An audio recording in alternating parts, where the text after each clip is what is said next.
Hello, everybody.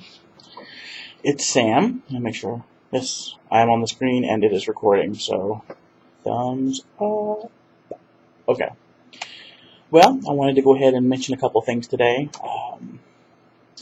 and then let you know how things are going with the weight loss surgery front, and just to keep you up to date on how things are going with me. Let's see, what should I start with? Well, first of all, if you've been following me on Twitter or Facebook, then you probably know that I went to an advising conference last week. NACADA stands for National Academic Advising Association. It's the global community for academic advising. And I presented at a regional conference. And the Region 3 for NACADA is North Carolina, Kentucky, Tennessee, West Virginia, and South Carolina. Sorry, 5 states. And back in May, I presented a new model of advising that I've been working on, and hopefully it will become my dissertation, called Intuitive Advising. Probably will change the name because technically there is an intuitive advising out there, but it's basically a pathway model of advising that I think will hopefully be a very simple, easy-to-use model of advising that's all-encompassing and helps students connect with advisors in a way that they haven't before, and brought in some new concepts with manipulatives and things like that. Well, I presented that back in May, and at a regional conference, what they do is they take a look at all the presentations that go on at the regional conference, and they vote on which one singular presentation they think is the best out of the conference. And thankfully, and I'm very humbly to say, I was selected as a Region 3 Best of Region, and what that meant is then they asked me to present that particular conference presentation at the national conference, which was in Denver.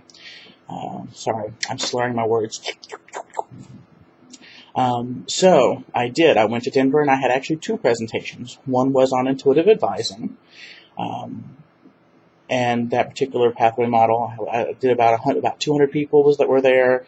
Got some great feedback, and I was given this.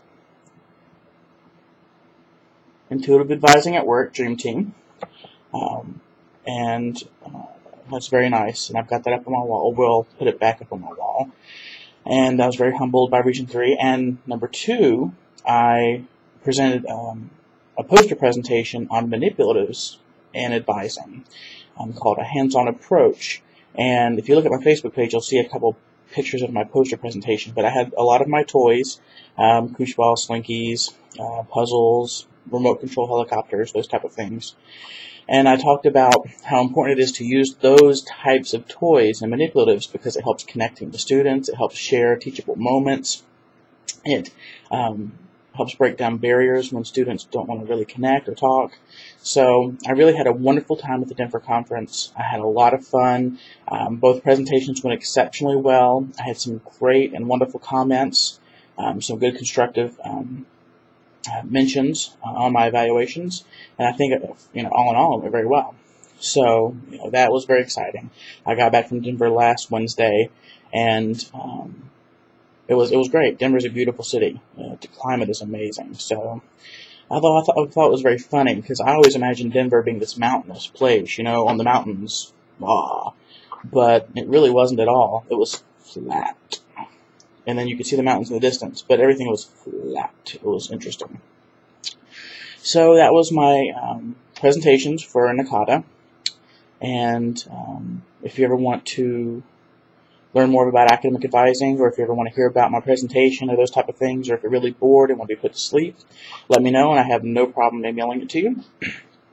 Now we go on to another important issue, which is how my weight loss surgery progress journey thing is going. I had mentioned in my last video, I had met with a surgeon. Everything was good on there. We've decided on the Roux-en-Y gastric bypass. There's still a small possibility that it will have to be the vertical sleeve gastrectomy, depending on what happens when it gets in there. If the worst happens and it has to be the sleeve, I'm still okay with that, although my preference is the bypass.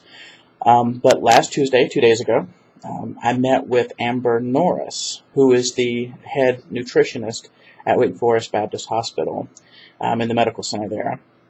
And, we went over my food logs. I'd logged food for 12 days.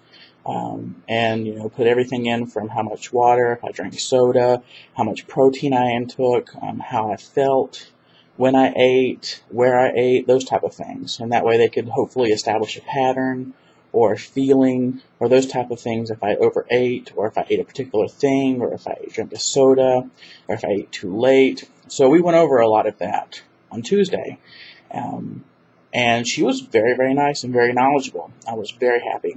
I may have mentioned the group before, but I've been part of a group called Bariatric Bad Girls, which is an amazing group of people on Facebook, of all post-operatively and some pre-operatively, like I am, patients who have gone through this process and are completely honest up front and very supportive. And so, I had talked with them a lot about some concerns about the type of vitamins they would recommend, the type of things they would ask, and I was a little nervous going in.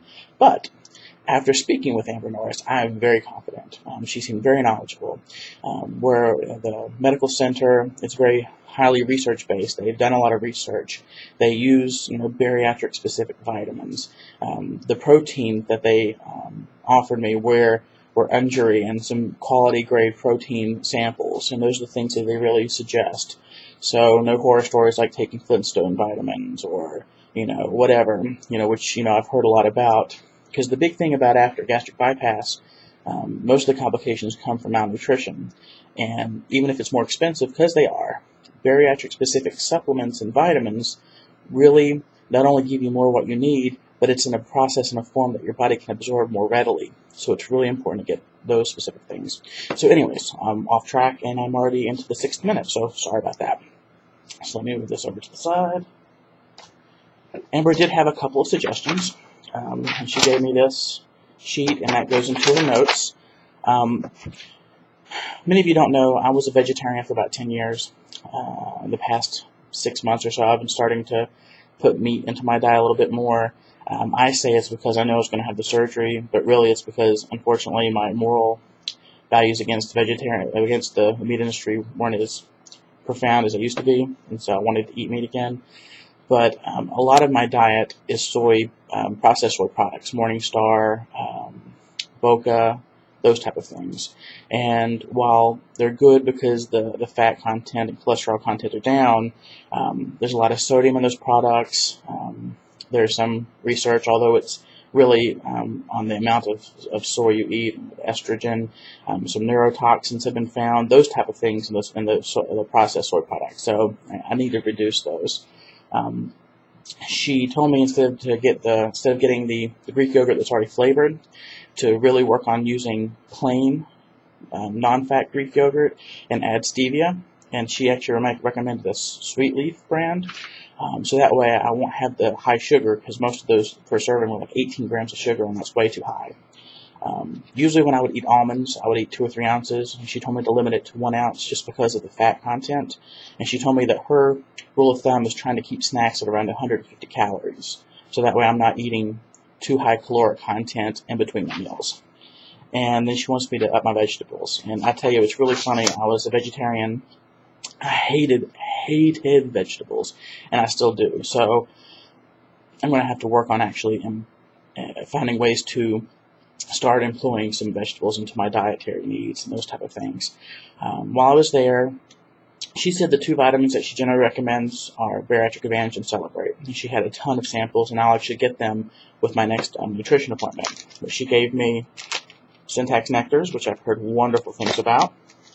I asked for an injury unflavored because it's really nice to be able to put into things like yogurt or soups and things, and it makes, as long as you don't heat up too high. And then the Bariatric Advantage strawberry.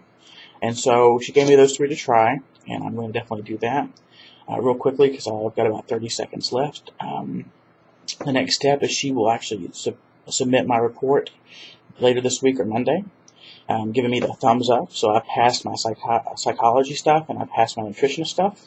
And as soon as I get that report, their next step is to secure a surgery date. So I probably will have a date next week. And then from then we'll do verification, anesthesia, and everything else. So quick video, well actually not 10 minutes, but thanks a lot. I love you all, and I hope you have a wonderful day.